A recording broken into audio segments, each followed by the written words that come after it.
culture and our minds, Greg Milner asserts that the pervasiveness of GPS has led to many new applications for the technology, but also some unforeseen dangers such as death by GPS. The author argues that the very way in which we think has been affected by GPS. The author cites a recent example, a Canadian couple on their way to Las Vegas who followed their GPS's directions and took a detour into a remote part of Nevada. They didn't tell anyone where they were going, and soon they were stranded in the wilderness. One of them died looking for help. The other managed to survive for 50 days before being rescued.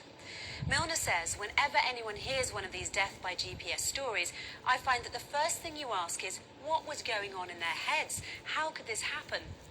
One way to look at it is by what cognitive scientists and psychologists call the cognitive map.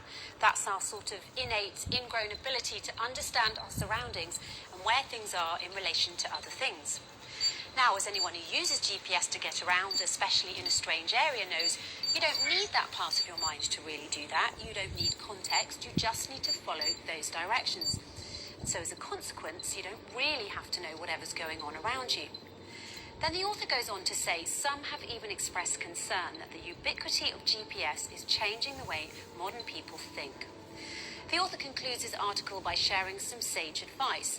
Essentially, I think what's happening is that we're losing our ability to have broad cognitive maps. When you looked down at a map, you had like a sort of bird's eye view of where everything was in relation to everything else. Now, as much as I agree that it's good advice to learn how to read a map instead of relying entirely on GPS, the author's advice is also peculiarly ironic. Why do I say this? Because the author is implying that by having a bird's eye view of where we are, like birds have, this will reduce our dependence on GPS and strengthen our internal cognitive maps. But this advice is quite simply contradictory because birds actually fly following a GPS. That's right, scientists have discovered some interesting developments in studying how birds navigate. For centuries, scientists struggled to find out how migratory birds can reach the same spot each summer and winter, generation after generation, without getting lost. Can they navigate? The answer is no. Rather, birds are controlled by a GPS. Similar to the autopilot modes in our various means of transportation, birds navigate, detect the directions, and follow a certain route in the sky using their GPS. That GPS unit in your car is certainly clever technology, but pigeons beat you hands down. They have GPS built right into their brains. Researchers like Lee Kwing Woo and J. David Dickman at Baylor College of Medicine have spotted a group of 53 cells within a pigeon's brain that respond to the direction and strength of the Earth's magnetic field. The question of how birds navigate using, among other signals, magnetic fields is the subject of much debate. These new GPS neurons seem to show how magnetic information is represented in birds' brains. According to Wu and Dickman's study, neurons in the brains of pigeons encode the direction of the Earth's magnetic field, endowing the birds with an innate internal GPS system, which surprised the researchers most of all. There are many YouTube series hosted by super enthusiastic and slightly eccentric quantum physicists that explain that birds use quantum mechanics to develop their navigation systems. One of these YouTube series is hosted by Jim Al-Khalili, a professor of theoretical physics and of public engagement in science at the University of Surrey in Great Britain, and author of several popular science books. He appears regularly on radio and television.